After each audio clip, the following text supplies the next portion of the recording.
Well, good afternoon. We are back here for our lunchtime live stream. And today I have a beautiful face with me on screen. I am so excited to be talking with Taccarra today. We are going to be talking about how she, as a brilliant woman who is making that move from her professional experience into entrepreneurship, into entrepreneurship, what that journey is like for her. So, she's here because she has said yes to her next chapter. I'm so excited for her and some of the things that she has accomplished. And of course, we're going to unpack all of that. But one of the things I wanted to bring her on for is she is right smack dab in the middle of building her business and learning how to clarify her focus, refine her message, and step into her CEO identity. So today I wanted to have Taccarra come on with me so she could share about what it is she's doing, and she can talk also about the quote unquote corporate to entrepreneur journey. So Taccarra, thank you for saying yes to being my guest. Thank you. I'm so happy to be here. Exactly. It's a great Friday, and you look beautiful. So thank you for Thank you. gracing the stage with all that black girl magic you got going on. All right, so do us a favor, tell us a little bit about yourself. Okay. Well, hello, everyone. I am Taccarra, a life coach, as I've been helping, as Denise has been helping me with, but I'm a life coach and I help high achieving women to live their most authentic life outside of the workplace, but we focus on finances first so that you can have your money together so that you can have the life that you want. Because what is the purpose of money if you're stressed out and tired and exhausted and all the things? So if we get the money right first, everything else comes into play with mindsets, finances, and even your relationships. Yeah, I love it. I love it. And so I wanted to anchor in on three different areas today. I wanted to really talk about what it's like to make that shift from our professional, in my world, I call it corporate success, but at the core, it's the professional success into entrepreneurship. And then the second thing I wanted to really talk about is how you have been navigating the process of defining your business focus. We have spent a little bit of time trying to make sure that we are going after something that resonates fully with you, something that is fulfilling to you. And there's been a lot of clarifying along the way and pivoting, quite honestly, to make Mhm. sure that it was something that was landing really well. And then I want to just kind of wrap up talking about how getting clarity and support made your journey smoother and even more strategic as you are moving forward. So let's jump into some questions. All right. So, what made you consider entrepreneurship as the right next step for you? That's a very interesting question. So, first of all, I did not mention this, but I have recently retired from the military after 20 years. So, then the question was, am I going to continue to work in the field that I'm in, which is nursing? Or am I going to step out and kind of do something different? So at about year 17, I just kind of started feeling some unease, like, if I could just kind of do this over here or do that. And I decided to lean into that. And in military culture, everyone's like, okay, yeah, from the military, you just go straight into another government job or position and then get another retirement and then do this and do that. And I said, but I just don't feel like I want to do that. So I'm going to lean into this unease that I feel and then just see where that leads me and give myself the opportunity. Because if I take the federal position, which I could, but I'm still living in this safe zone, this safe area. But what happens if I decide to take a chance on myself? What happens if I decide to put myself out there? What happens if I decide to, as you say, show others my brilliance and see where Mhm. that gets me? I at least owe that to myself to give myself the opportunity. I love all of that. And you talked about this safe zone and you talked about this unease. Like one of the things that I typically use to describe that is a bit of misalignment or incongruence or out of integrity. Like it's not landing well with you, what you're doing. So when you started to sense that, which quite honestly, you said was a few years ago. It wasn't like, last year, boom, I know next year I'm Right. doing this. It was like a few years ago that you started to realize a bit of a disconnect with what you were doing in the path that had kind of been laid out for you, that made you say, maybe I should consider some other things. So when that was happening, what made you realize that you wanted to bet on yourself and go for more? So I decided to embrace this concept of forget the rules. I've been following the rules for 20 plus years. In addition to before that, of course, I was in my parents' household, so I'm following their rules too. So essentially, I'm 42 now. So for 42 years, I have been following the rules of someone else. So I felt like it was time for me to say, well, what does that look like for me? Instead of me following someone else's rules and living under whatever their box is, let me step out of my own box and let me allow myself to flourish to see exactly what that looks like. So I don't even know what my full potential is because I've been following what others have guided me to do. So let me figure out what my full potential is. Like there's other things that I want to do. And if I'm going to step into this realm of being a life coach, and into entrepreneurship, that's not something that you can do in safety. Sometimes you do have to forget the rules. Sometimes you do have to bet on yourself. But again, with high risk comes great reward. I love that. So, what's really interesting is how you embraced it and how you began to realize that you had it within you to start right where you were. And that Mhm. didn't mean that you didn't put yourself into areas of learning or areas of experience, or how can I be groomed, or how can I be stretched. You obviously did that, but you often knew that at the core of this, I want to bet on myself and I want to move forward with doing this life coach thing. So, how has the journey been for identifying where you want to focus in this area? Let's talk about that. The journey has been a roller coaster. It has truly been a journey of discovery and truly been a journey of forget the rules. Because even in entrepreneurship, there is a set of rules that says focus on this, focus on that, focus on that.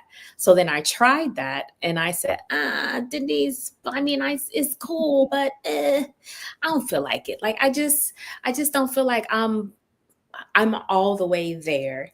So Mhm. then, we focused at first solely on finances. And I was like, maybe sort of. And then it was, okay, well, let's do finances and military. And I was like, maybe a little, but not quite. Cause I was like, I want to talk about other things, Denise. I want to talk about relationships. I want to talk about mindset. I want to talk about all these things. So then I said, forget the rules. Forget Mhm. the rules of what that is. So then I said, okay, Denise, I know you're gonna be sick of me, but listen, what do you think? What do you think? And so I said, I want to talk about finances, but I also want to incorporate all pieces of who I am. So I also want to talk about relationships and I also want to talk about mindset because as a nurse, we're always focused on the whole person. One thing doesn't do it. I have to focus on all aspects because if I give you medication to lower your blood pressure, but I know that you're going home in a stressful environment, well, the blood pressure is not going to be very useful because now I have to get to the root of why are you stressed at home? So, in forgetting the rules, well, let's incorporate all aspects. What are the things that high achieving women, women in leadership, women in military, what are the things that they struggle with? Finances, relationships, and mindset, especially when you're considering transitioning from the military into something else. Oh my goodness, that's a complete mindset shift by itself. But in that, I feel like once we landed there, like, oh, okay, these are my pillars. These are the areas. I don't have to talk about one thing, but I can incorporate these things into it. I feel like that is when I was more comfortable. That's when I was kind of off to the races. That's when I felt like I was even showing up more as my authentic self instead of coming on and being very polished and then I can just come with my personality and whatever that looks like and attract people to me. I love it. It's interesting because it definitely is not a waste of time. And I'll tell you why. Um, we sometimes can fall into this trap that it has to be a certain way or do a certain thing when really you're at the heart of it.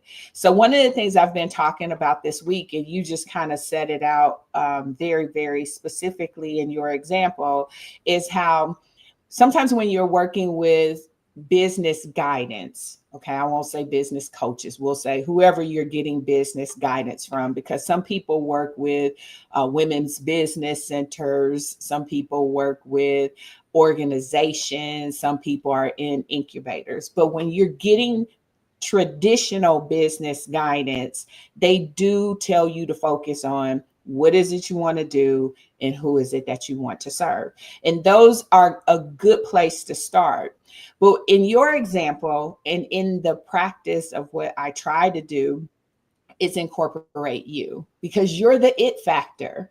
And so if we're showing up and you are not excited about the topic, if we're showing up and it's not landing with you, even though you can exercise and do it, and even though you can show up and say it, you are functioning in an autopilot way that is not authentic. And what happened as we took the journey from thing to thing, you continue to explore what was purpose for you, what felt connected for you, what felt like fulfillment and satisfaction. And there was a very and I don't know if you want to go back and watch your video. So one of the things, if you work with me, you get to record our sessions, right? And so there was a moment, if you look at yourself when you talked about doing forget the rules versus when you talked about the other things that we were kind of ideating around, the magic lit up for you. You just came off the screen like you had really found the thing that you could lean fully into and bring yourself with it. So earlier this week, one of the things that I was talking about is when you are positioning your business, you do need to know what you do. You do need to know who you serve. But many times we forget ourselves and we forget the it factor. And so we could do it for a little while, but then it fizzles out because we're not connected to it. So when you got that connection of forget all the rules, it was like it lit up for you, right? And you were able to understand more about how the vision you had for the business and the ways that you could show up could definitely feel for you personally. What is it like now that you're walking in it? Oh, you know what? Now that I'm walking in it, things come more naturally. At first, it felt like it was forced, and I was like, "Okay, well, what do I want to talk about today? Okay, what's the hook? What's the this? What's the call to action? What am I going to do? How am I going to say it?" And by the time I got through all that, I didn't want to do the video. I didn't want to do the post. I didn't want to do anything.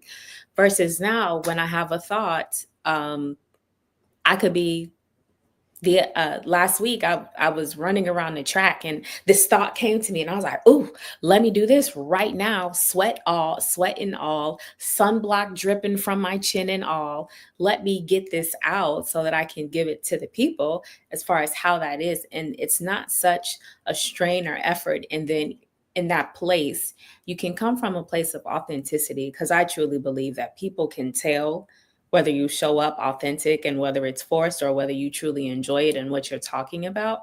And so in this way, it allows my full self to shine so that those who are attracted to me will be attracted to my authenticity and they will see the same person every single time. So whether you see me on Facebook, TikTok, Instagram, whether you come to my unlearning lab, you're going to see the same version of me versus before. If I was just talking about finances, you would see this very nice and polished and pristine version because I felt like that's what it had to be. But then you would come to my unlearning labs and you would see someone who was just here, there, and everywhere. And it's like, that's not the same person. And then there becomes a disconnect like, well, is she fake there or is she fake here? I love it. I love it. And I loved watching you blossom in the journey. I love watching you show up in the journey and really identifying where to anchor in. And the one thing I will say is true, even in the short amount of time that it took for you to get there, it felt like forever, but It did. In the grand scheme of things, it was a short amount of time, right? So in the short amount of time that it took you to get to a point where you felt solidified enough in this season to move forward in your business, the one thing I will say that has been a learning lesson for me is you have to be willing to allow evolutions like that to continue to occur. Anything that has life and is life giving, which the work that we get a chance to do is life giving, is intended to grow, it's intended to evolve. And we become stagnant and stuck when we refuse to allow that to happen. So, one of the things that was the result of your journey is you were able to not only clarify where you wanted to focus in this season and what that work needed to be, but you also were able to grow with it and show up in it and evolve with it. So from that, you are developing your method and your approach, and you kind of hit it at these unlearning labs. But give us the vision that you have for the unlearning labs, which I think are really cool. So the Unlearning Labs is another branch or continuation of forgetting the rules. And so in these Unlearning Labs, we take something that is common practice, for instance, paying off debt first before you do anything else. In that unlearning lab, I will tell you why you should not pay off debt first and what the strategy and the focus is, because I want you to flip your mindset of what that is. And so if I can get you to think differently about your finances, or if I can get you to think differently about certain things, then that's going to unlock other areas of our lives and what that looks like. So in the unlearning lab is truly what it is, all about unlearning what society has taught you and then relearning the strategies that you need for yourself and what works best for you. I love it. I loved it as a concept, and I love it even more today. Now, one of the things you and I get to do is kind of work on the strategy execution behind what are the things to try, what are the things to look at, how can we see if it's working. And sometimes people will look at indicators, and I call those false negatives. People will look at engagement and say, well, engagement is low, so it must not be working. Or they'll say, people are asking clarifying questions, so it must be confusing. Or they'll say, nobody is signing up, so it must be rejection. What is one of the things that stick out for you as we're working together to understand how to really look at those things and pivot accordingly? What has that journey been like for you on that side? Yeah, that's definitely been a very interesting journey because social media can tell you you're not reaching enough people. But if you really break it down into numbers, so for instance, TikTok is my playground. So, people are saying, are you trying to get out of the 200 or $300 jail? I mean, not $300, 200 or 300 view jail, then, maybe you need to do this, maybe you need to do that. But if you zoom out and look at it in the grand scheme of things, how many times are you able to talk to 200 and 300 people?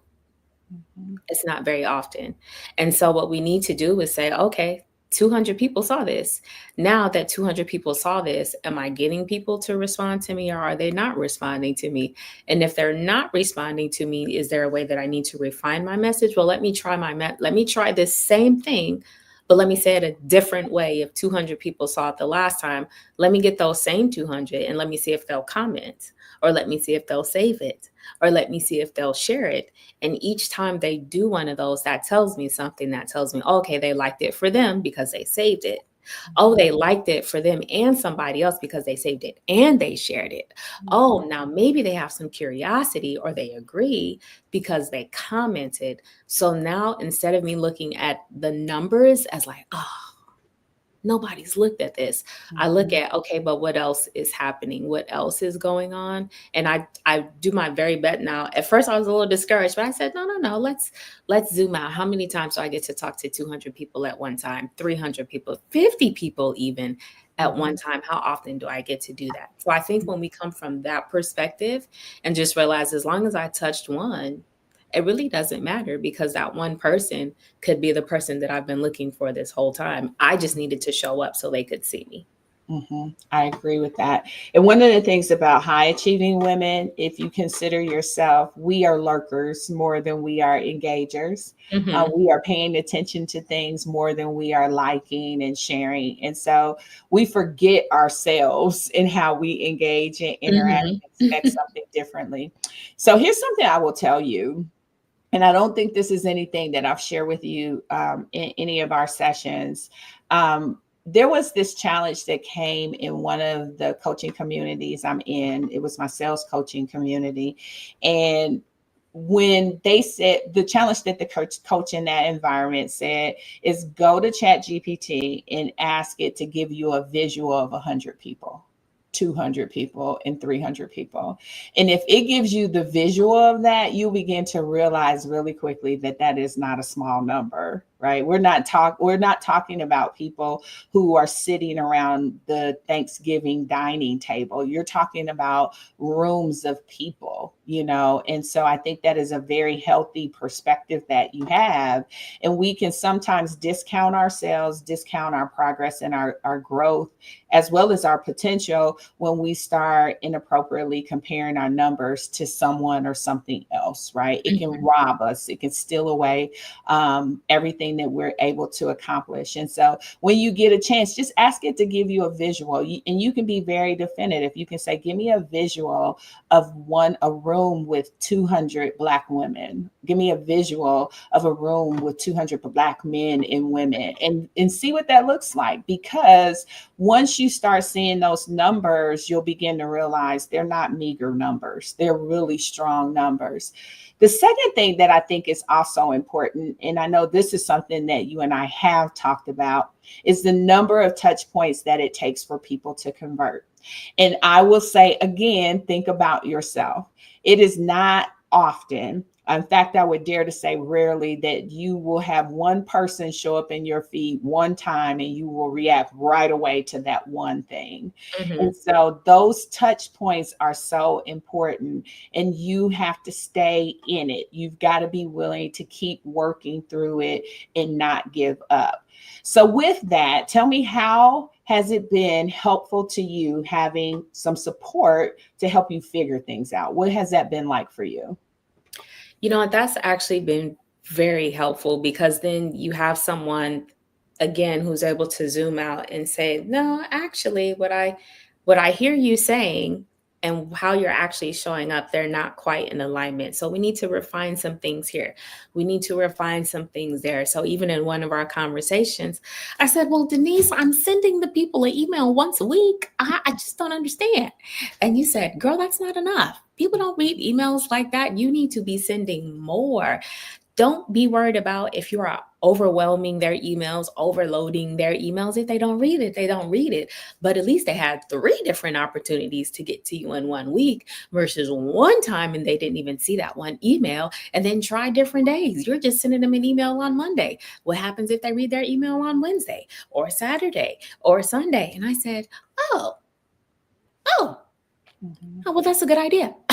And so when someone else is able to give you kind of like the bigger picture, it's actually very helpful in what that looks like. And then that also helps you increase your touch points. Mhm. So if I think we talked about the touch point maybe was 10, I'll say. I know it was a higher number, but let's just say if it's 10, if I'm sending you an email once a week and that's all that you're getting, then that means it's going to take me almost 2.5 months to Mhm. finally get to you. But if I'm sending you an email, I'm also doing social media, I'm also doing the unlearning labs, I'm in your face quite often. So then you get to see my personality, you get to see that. But then when you finally do get them on the call, I'm like, I feel like I went wrong somewhere. So then I can now go back to someone who's giving me some support and say, hey, this is what I said, this is what they said, and then this is where the conversation went. And then I think I went left over here and I don't know what happened. And then you can say, oh yeah, I've seen this before. Actually, what you should have done or a better way to approach it would have been. And then I can say, oh, okay, well then I'll try that next time and then I'll report back. So having the support is very essential in fine tuning what you're already doing to kind of maximize your efforts. Yeah, I love it. What has been one thing that has surprised you about yourself in this process? Ooh, I would say the one thing that has surprised me is my ability to shift and roll with whatever is happening. So at first it was like, well, I got to be here, so I'm going to do this. But then not only in that shift, leaning also into the uncertainty of it all. So how you were talking about with, high achieving women, we sometimes operate from a space of perfection. We try to forecast exactly what's going to happen, how it's going to look, how it's going to work out. But in this phase of entrepreneurship, I am just certain I'm leaning into uncertainty and being comfortable and okay with that to say, well, let's just see what happens. Let's try this out and then let's see what happens. What's the results of this?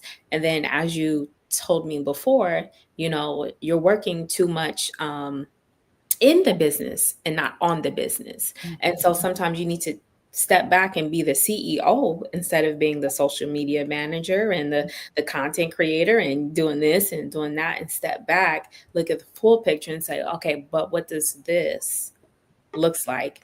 And so with me and my CEO, I had to be able to lean into uncertainty to say, well, to further the business, let's try this and see how people are responding to this and then move accordingly. Let's go based off of the data and let's see, what do the people want from me? Not what I want to give them, but what is it that they want from me? And then how can I give that? I love it. Wow, you have gleaned a lot. It was like listening to myself, and I love that. I absolutely love it. Your confidence and your courage just radiates. And like I said, I love everything about the concept of the unlearning labs. I love how you are debunking some of these perceptions and thoughts about how to handle situations and really coming in with some real life like guidance on how to make pivots and moves. And so it has been incredible working with you. And I really, really thank you for showing up today and sharing. So I want to continue to extend the invitation for people to join me in October at Corporate to Entrepreneur Live. It is going to be an intimate setting where I'm going to be bringing people in the room to kind of help them get on the path that you heard Taccarra talk about. Her journey from corporate to entrepreneur has been incredible. And before we go, Taccarra, I want to say thank you for your service. Oh, thank you. Obviously, being in the service and serving in the way that you have and retiring, that's a really big deal. And I am just so privileged because of all the work that people like you and others who willingly serve the country have been so sacrificial in doing. So thank you for that. And I want to extend the invitation to everyone who has been watching and listening to Taccarra talk about her journey. I want to extend an invitation to you all to be a part of Corporate to Entrepreneur Live. We are still in pre-sale mode, and that happens until the end of this month. And I want to invite you to go to www.theceoshift.live to learn more. Thank you again, Taccarra, for being here with me today. Thank you so much. I've had fun. All right. Talk to you later. Bye-bye. Bye.